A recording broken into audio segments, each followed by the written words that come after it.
चौधरी साहब साड़ी एक नवी पॉलिसी आई है, तुसी 2000 महीने का देना है, 20 लाख ਤੁਹਾਡੇ ਅਕਾਊਂਟ ਵਿੱਚ ट्रांसफर हो जाएगा। तेरी हुण चौधरी अमीर होएगा। भाईजान ने खत्म कदन होनी है। चौधरी जो मर्जी तू खत्म कर ले। तेरी इन्ने चंगे लोग तलबदी नहीं। आप बदो 2000 रुपया पहली किस्त ते मेरी पॉलिसी हुणे ही कर दियो। तो साहब ਤੁਹਾਡੀ मेंबरशिप हो गई है।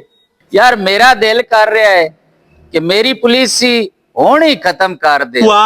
ते नोट जरा 5-5 हजार वाले दिया है, क्योंकि निक्के नोट जेड़े ने सांभे नहीं जाते। तो साहब इंज नहीं हुंदा, ये पुलिस ही है।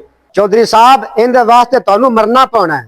चौधरी पुलिस के मुताबिक ये पैसे मुर्दे नु लगने ने। वो कोई गल नहीं, मैनू दस दियो, मैं पैसे मुर्दे को ले लांदा। वो कोई हुंदा आता पता ते दसो। चौधरी साहब जिले तुसी रुखसत होना ना, ये पैसे ਤੁਹਾਨੂੰ पिछू मिलने ने। भाईजान मैं फिर रुखसत हो रहा वा ते पैसे फिर मैनू पिछू दे दिया जे। ओ दियो, ओ फड़ाओ। ओए रोक के चौधरी नाल फिल्मां चलांदे हो।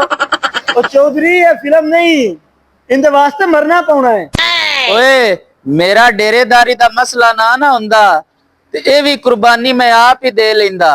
हुण तुहाडे दोवां चों एक नू कुर्बानी देनी पौनी है, क्योंकि पुलिस दे असूल ने। हां जी।